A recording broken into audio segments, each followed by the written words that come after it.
Flashes. That was all Cha Jun-suk could see, white, burning camera flashes cutting through the thick air of the Seoul International Business Hall. Reporters were yelling, microphones were shoving toward his face, and somewhere on the giant screen behind him blazed the words he could never erase. Cha Jun-suk, infertile at 48. He had faced business wars, stock crashes, and betrayals that would break any man, but nothing compared to this. The shame felt heavier than his billions. He stood motionless, expression calm, tailored black suit immaculate, but deep inside, his chest was collapsing. "Is it true, Mr. Cha?" A female reporter screamed. "You can't have children? Were the women right when they said you're broken?" Another shouted, laughter echoing around him. The microphones crowded closer. A few journalists tried to be respectful, but others enjoyed the spectacle. They had waited years for this, the fall of Seoul's most mysterious billionaire heir. Jun-suk's lips curved into a polite half-smile. "No comment," he said softly, the same line he had rehearsed in the mirror that morning. His voice was calm, controlled, but when he blinked, his eyes burned. He turned and walked off the stage while the crowd chanted his name like a joke. That night, his penthouse overlooked a glowing city that didn't care if he existed or not. He sat by the glass wall with a drink untouched on the table. His mansion was silent except for the hum of the city and the faint classical music playing through his phone. He had everything: companies in 5 countries, cars, watches, power. But in Korea, a man without children was a man without a legacy.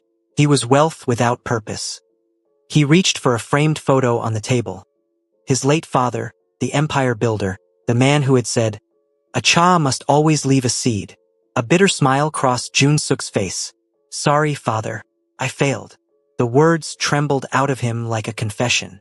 And for the first time in months, the billionaire who pretended to be made of stone cried quietly. His tears fell onto the marble floor, mixing with the reflection of the Seoul skyline. The next morning, his assistant found him already dressed in a navy suit, pretending as if the night before never happened. "Sir, the press wants another statement," the assistant said gently. "Tell them to go to hell," Jun-suk replied, adjusting his tie. "We have a hospital to fund today." He smiled, even joked a little, because that was how he survived. No one knew that every fake smile cost him a piece of his heart. At the hospital's charity wing opening, nurses lined up in their white uniforms. Among them was Charity Nwosu, a beautiful black nurse from Kenya, radiant and calm, her dark skin glowing under the Seoul sunlight. She had come to Korea 3 years ago for work, and her laughter could melt the tension in any room.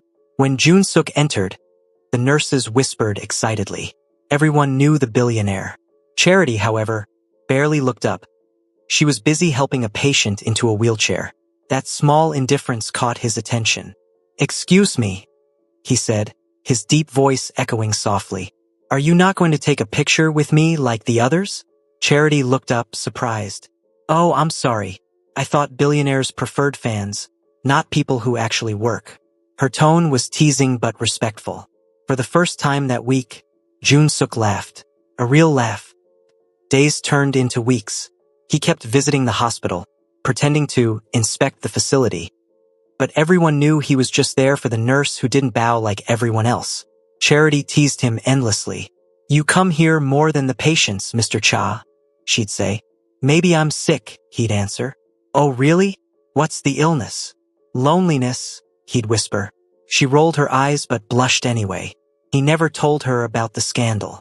He never mentioned the headlines, the humiliation, or the cruel nickname people had given him. The infertile heir. He just said he'd been single because love never fit into my calendar. And Charity believed him. She saw a kind man hidden behind the billionaire mask. Someone gentle, funny, and heartbreakingly human. One rainy night, he invited her to dinner in his penthouse. Seoul glittered below them, rain streaking the windows as soft jazz played in the background. Charity wore a simple blue dress, and he couldn't take his eyes off her. "Do people ever get tired of pretending they're fine?" she asked suddenly. He froze. "What do you mean?" "I see it every day at work. People hide pain behind polite smiles. You do that too." He looked away, heart pounding. For once, he had no words. Charity reached across the table, took his hand, and smiled. You don't have to tell me. Just don't stop living. Those words broke the wall he had built around himself. One thing led to another. The soft touch of her hand, the sound of rain, her laughter, his trembling breath, and that night, for the first time in years, Cha Jun-suk felt alive. 2 months later, Seoul woke up to chaos. Black nurse claims she's pregnant with Sejun Jun-suk's twins, screamed the headlines. Every TV station played the same footage. Charity walking confidently into a prenatal clinic, cameras chasing her. While Jun-suk's company's stock dropped like a rock, reporters laughed again. Impossible, one analyst said on live TV. That man can't father children. Everyone knows that. Another added, it must be someone else's. Maybe she's after his money. Jun-suk's board members called him urgently. Sir, we must deny it. But he refused. No, she's telling the truth. The media went mad. People mocked her online. Memes flooded the internet. Charity called a gold digger, him called a fool. Still, Charity never hid. She showed up at the hospital daily, belly growing, smiling proudly. When reporters shouted, "Are you sure it's his?" she'd reply boldly, "Maybe your brain needs a DNA test. Not my baby's." She became a sensation. Koreans called her the fearless foreign nurse. Behind closed doors, though, Jun-suk finally broke down. He confessed to her everything. The false medical report, the years of humiliation, the tears nobody saw. She listened quietly, then held his hand. We'll prove them wrong, my love. Not with words, with our babies. But behind all the chaos, one dark truth was waiting to explode. Because somewhere in Seoul, the doctor who declared Jun-suk infertile was watching the news with a nervous smirk. His secret wasn't buried yet. And soon, it would destroy everything. The next few weeks in Seoul felt like war. Every screen, every phone, every headline screamed the same thing. Billionaire Cha Jun-suk's impossible babies. Outside Cha Enterprises Tower, news vans lined the street like vultures. Inside, his boardroom burned with tension. Executives whispered, reporters hovered, and everyone waited for the man who had always walked like a god to stumble. Jun-suk entered without a word. His navy suit was sharp, his eyes colder than the polished table. Sir, one director began nervously, the shareholders want you to deny. I won't, he said flatly. She's telling the truth.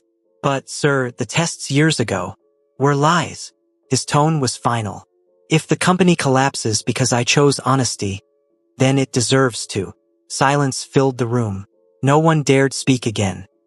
That afternoon, Charity arrived through the storm of microphones. Her beige trench coat couldn't hide the small curve of her belly. Flashbulbs burst, and questions flew like bullets. Miss Charity, whose babies are they really? Did you plan this? Is he paying you? She paused at the top of the marble stairs, sunlight catching her dark skin. Then she smiled. Not the nervous smile they expected, but one that carried fire.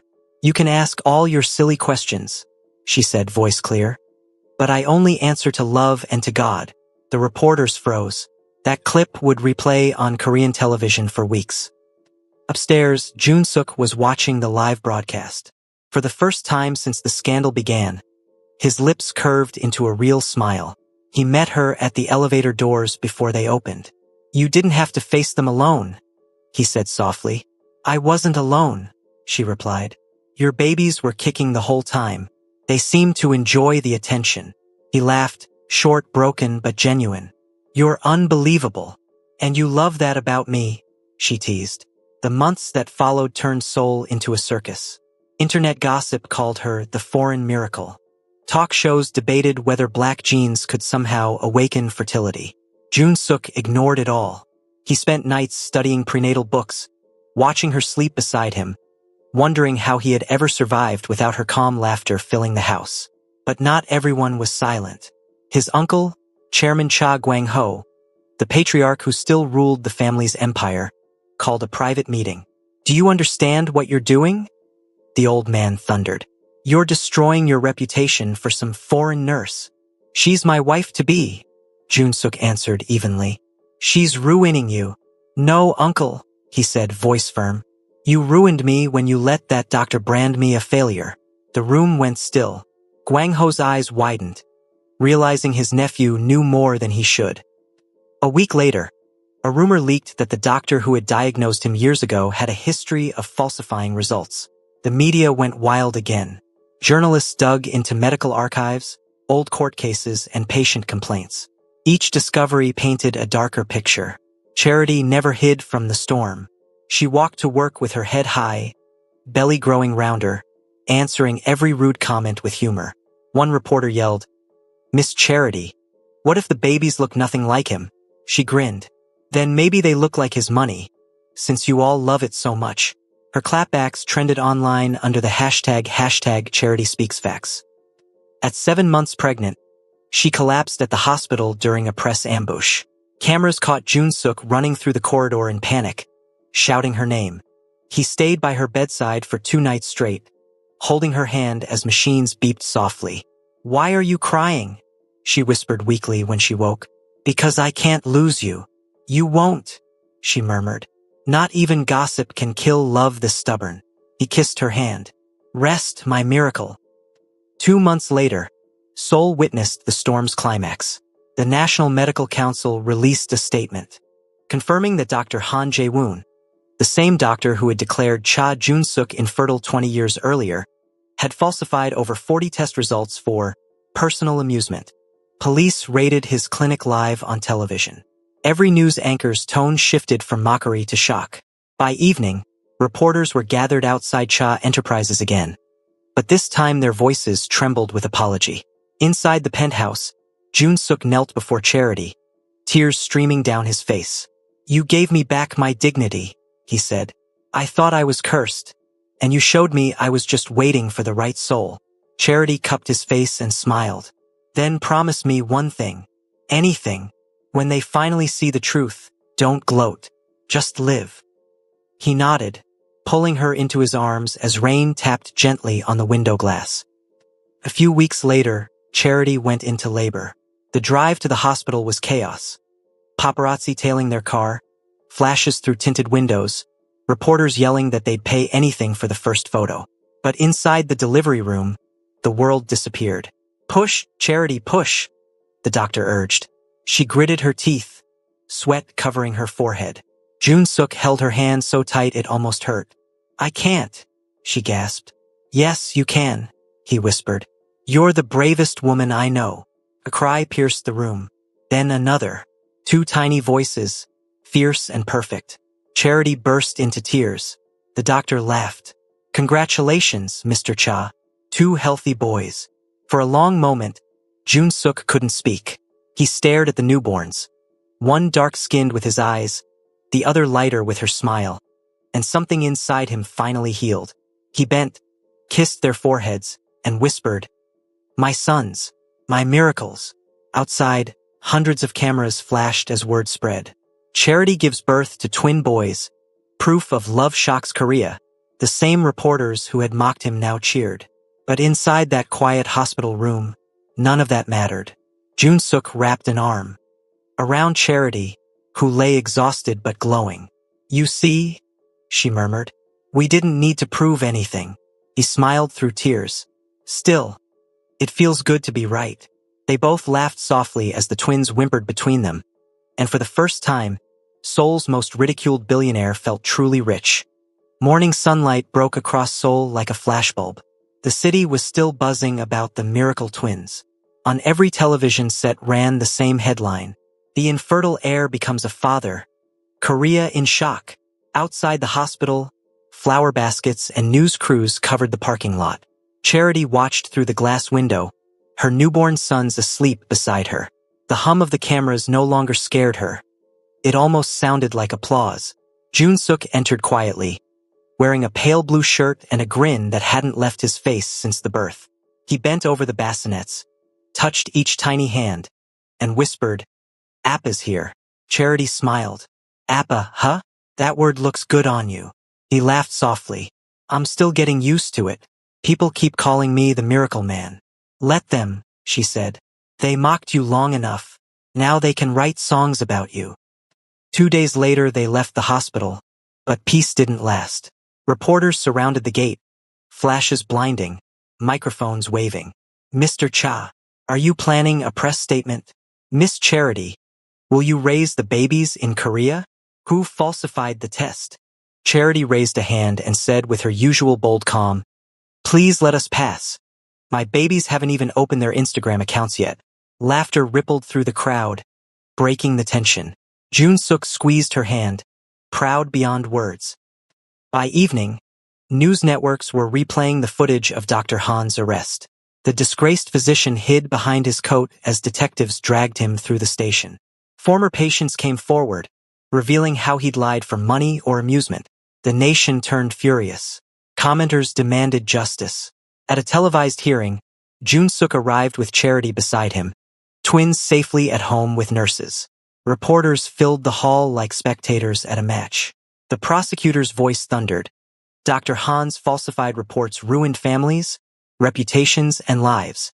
When Jun-suk was called to testify, he stood tall, voice steady. For 20 years, he said, I believed I was less of a man. People laughed, investors withdrew, and women left me. But one truth beats every lie. Love gave me proof science refused to see. Cameras clicked wildly. Charity watched from the bench, tears bright in her eyes. The judge nodded, and for a heartbeat, even the reporters stayed silent. That night, they returned to the penthouse. Seoul glittered below, the twins sleeping in their nursery. Charity curled on the couch, hair tied up, bottle-feeding one baby while Jun-suk rocked the other. You realize, she teased, half the women in this city now wish they'd stayed with you. He chuckled. Too late. The job's taken. Good, because I don't share miracles. They laughed quietly, the kind of laughter that fills a home more than any luxury. But jealousy has long memories. Within a week, invitations flooded in charity galas, business dinners, messages from women who had once refused him. One even wrote publicly, I always knew he'd make a good father if given the chance. Charity read it aloud at breakfast and snorted. Oh, please. She once said you were emotionally sterile. Jun-suk nearly choked on his coffee. You read all that? Of course. I'm a nurse. I monitor symptoms of hypocrisy. He smiled. Should I reply? No, she said, leaning over to kiss his cheek. Let success answer for you. Meanwhile, the company's reputation soared. Products sold out. Magazines begged for interviews. But Jun-suk refused the circus until one evening when he and Charity agreed to appear on a national talk show. Not for gossip, but to thank the public hospitals that had supported them. Under the stage lights, Charity wore a soft ivory dress. Jun-suk sat beside her, nervous but proud. The host asked, What would you tell people who once doubted you? Charity glanced at him, then faced the camera. Don't waste your energy mocking people's pain. God writes better punchlines than humans ever could. The audience erupted in applause. Someone shouted, We love you, Nurse Charity. Another yelled, Long live the miracle twins. Backstage, Jun-suk hugged her. You're a star now. She grinned. Correction, we're the story people will remember when they need hope. Weeks passed. The doctor's trial ended with a guilty verdict and a sentence that made national headlines. When the verdict was announced, Jun-suk felt the weight lift from his shoulders completely. That evening, the couple hosted a small celebration in their penthouse. No journalists, no executives. Just close friends, hospital staff, and laughter echoing through the rooms. The twins lay in their bassinets while Charity danced barefoot to an old soul song. Jun-suk watched her twirl, eyes shining. I used to think my life ended at 48. And now? She asked. Now it's just beginning. She moved close, placed a hand on his chest. That's because you finally let love in. Outside, Seoul's skyline glimmered. Inside, Charity rested the babies on her lap. One yawned, the other sneezed, and Jun-suk laughed so hard he scared them both. 2 of them, he said softly. 2 chances to be the father I wished I had. Charity smiled. Then promise me one thing. No matter how loud the world gets, this, she pointed around the quiet room, always comes first. I promise, he whispered. They sat together, the twins between them, the city humming far below.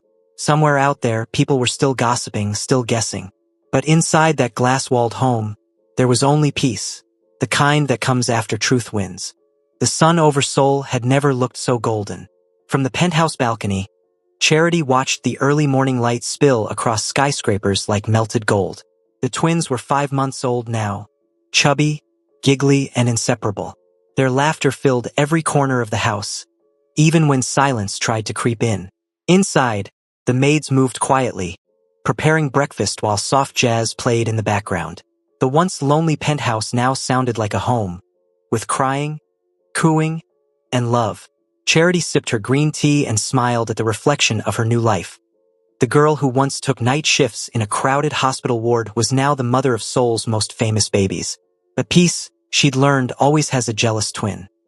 That afternoon, she and Jun-suk had a meeting at his company's headquarters. Reporters lined up outside the glass tower, cameras clicking like rain. The elevator ride to the top floor was quiet. Jun-suk's hand stayed on hers the whole way. "You sure you're okay being here again?" he asked softly. Charity nodded. "If I survived the public eye during labor, I can survive a boardroom." He smiled. "You really are fearless." "No," she said. "I'm just tired of fear pretending to be my friend." When the elevator doors opened, they stepped into the meeting room and immediately felt the chill. Every board member stood, forced smiles painted across their faces. Mr. Han, the vice president, spoke first. "Mr. Cha, Mrs. Cha, congratulations again. Korea can't stop talking about you too." "Thank you," Jun-suk replied coolly. "Let's talk business." As the meeting began, Charity sensed the tension, the whispers, the subtle glances. Some smiled at her success. Others envied it. She wasn't supposed to sit at that table, she could tell. She wasn't one of them. No rich family name, no designer legacy. Just a nurse who turned a scandal into a miracle. But when she spoke about the company's new healthcare project, a charity fund for infertile couples, her voice melted the cold in the room. "Not everyone can afford hope," she said gently. "We can change that." By the end of her short presentation, even the coldest faces softened. Jun-suk looked at her like a man who had found the missing half of his soul. Later that night, Charity was bathing the twins when Jun-suk entered with his phone pressed to his ear. His face looked troubled. "Who was that?" she asked. "An old investor," he muttered. "He wants to meet about the rumors." "What rumors?" He hesitated.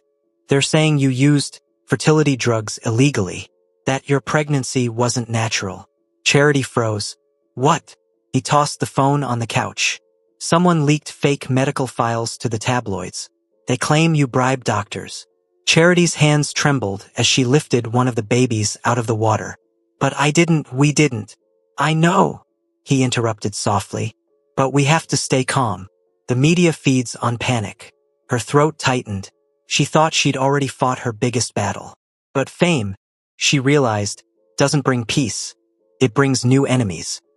By morning, the internet exploded. #FakeMiracle trended across social media. Some commenters defended her.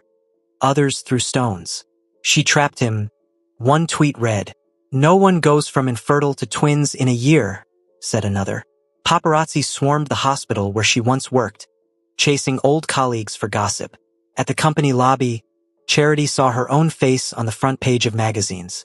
The same people who once celebrated her now tore her apart. She walked into Jun-suk's office, holding one of the newspapers. "They want a new scandal," she said bitterly. "They can't stand seeing a happy ending." He rose from his desk and pulled her into his arms. "Then let's not give them one. We'll hold a press conference. Together." 2 days later, Seoul's biggest news station hosted them live. Charity wore a sleek black dress and no jewelry. Her silence was her power. The host began sharply. "Mrs. Cha, the public wants to know. Did you use illegal fertility treatments?" She looked straight into the camera. "No, what I used was faith. Maybe not everyone believes in miracles, but that doesn't make them less real. I carried my children, I birthed them, and every mother knows. Truth doesn't need approval." A hush fell over the studio. Even the host looked moved. Then Jun-suk added, "People mocked me when I was called barren. Now they mock her for proving them wrong. The problem isn't truth. It's envy. The room erupted in applause. Social media flipped overnight. Hashtag Miracle Family replaced hashtag Fake Miracle. The same crowd that tried to destroy them now praised their courage. But one woman didn't clap. Somin, Jun Suk's ex-fiancé, who had once left him because of his infertility. Watching from her luxury apartment, she crushed her champagne glass in fury. She took everything, she hissed. The man, the fame, the story. Her assistant asked quietly, "Ma'am, should I proceed with the plan?" Somin smiled coldly. "Yes, if the world wants a scandal, I'll give them one." Meanwhile, at home, Charity and Junsuk sat on the couch with the twins sleeping between them. The city glowed through the tall glass walls, but it wasn't the lights that warmed the room. It was their laughter. "I used to dream of peace," Charity whispered. "Now I just dream of quiet mornings like this." He kissed her forehead. "Then let's protect that dream." She smiled faintly. "Even if the world turns against us?" He looked at her, really looked, and said, "Then we'll make the world jealous of our peace." Outside, rain began to fall softly over Seoul. And in another part of the city, Somin's dark plan was already taking shape. The night was cold and merciless, the kind of night that whispered secrets through the wind. In a quiet corner of Seoul, Somin sat in front of her vanity mirror, her red lips curling into a wicked smile as she clicked upload. Within seconds, chaos was reborn. A video flooded every social platform. A blurred clip showing what appeared to be Junsuk entering a hotel room with a woman who wasn't Charity. The caption read, "The infertile billionaire's real secret. Was it all a lie?" The internet went feral. Comment sections exploded. "So he cheated?" After she defended him. "I knew no man stays faithful to one woman forever. Maybe he's not even the father, just a cover-up billionaire." Within an hour, news anchors were analyzing it, influencers were posting reaction videos, and paparazzi were camping outside the Cha mansion again. Inside, Charity held one of the twins on her lap, scrolling through her phone with shaking hands. Her breath hitched. Her heart thudded painfully in her chest. "Jun Suk," she whispered, voice trembling. What is this?" He walked into the living room, still in his white shirt from work, exhaustion written all over his face. He saw the screen and froze. "That's not me," he said immediately. "Charity, that's not me." "Then who is it?" she snapped. "The video it looks like you." He stepped closer, desperate, eyes pleading. "It's deepfake footage. Someone edited it. Look at the frame rate, the shadow. It's manipulated." But Charity couldn't hear logic over the storm inside her chest. "Why is it always us? Why can't people just let us live?" The twins began to cry. Junsuk tried to reach for her hand, but she stepped back, tears streaming down her face. "I believe you," she whispered finally, voice breaking. "But I'm tired, Junsuk. I'm so tired of fighting everyone." The next morning, tabloids screamed headlines. "The miracle couple in trouble. Charity leaves mansion after scandal." Paparazzi followed her as she left for work at the hospital. Cameras flashed. Microphones stretched toward her. "Mrs. Cha, is it true your husband cheated? Are the twins really his?" She stopped, her face calm but eyes fierce. "Tell your bosses to stop eating lies for breakfast. I'm a nurse, not your circus clown." Then she walked past them, head high. Even in pain, Charity was steel. Inside the hospital, whispers filled the halls. Some nurses smiled out of pity, others out of mockery. Her friend Minji hurried to her. "Yuni, don't mind them.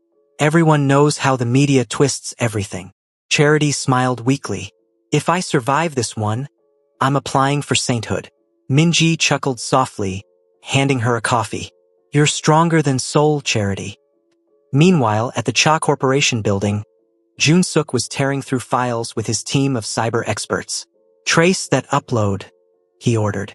"I don't care if it came from the moon. Find it." Hours later, the lead technician rushed in. "Sir, we found the IP address. It's registered to a Kim Somin." Junsuk's blood ran cold. "Somin," he whispered.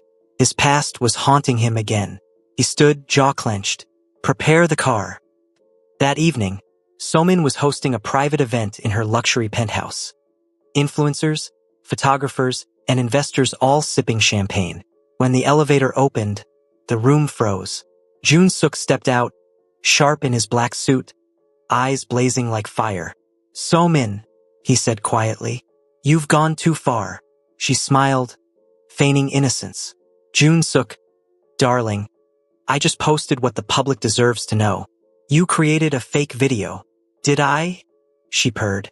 "Or maybe the truth finally surfaced?" He slammed a USB stick on her marble counter. "That's a digital forensic report. Proves your video is a fake. And when the police see it, you'll lose more than followers." Her face faltered for a second, then hardened. "You think she deserves you?" she spat. "That foreign woman? She'll never be accepted here." Jun-suk's voice turned calm, deadly calm. "Love doesn't ask for permission. You should have known that before you lost it." The next day, Seoul woke up to another shock. K-model So-min arrested for cybercrime and defamation. Charity sat in her hospital locker room, scrolling through the news, her heart swelling with relief. Moments later, her phone buzzed. A message from Jun-suk. "It's over. Come home." She smiled, tears filling her eyes. "Home," she whispered. "I almost forgot what that feels like." That night, the penthouse was glowing again. Soft jazz, warm lights, the twins giggling in their cribs. Jun-suk cooked dinner himself. Kimchi stew, slightly burnt but made with love. As they ate, Charity teased, "You really can't cook to save your life." He grinned. "I have money. I don't need talent." She laughed, the sound warm and healing. He grew quiet, watching her. "You know what I realized through all this?" "What?" "That peace is a choice. And I choose you, over and over." Charity looked into his eyes. Those same eyes that once held loneliness now glowed with certainty. "You better," she whispered playfully, "because leaving me is not an option." He leaned forward and kissed her forehead gently. "Never was." Hello besties, when should I drop episode 2? Kindly like, subscribe and share.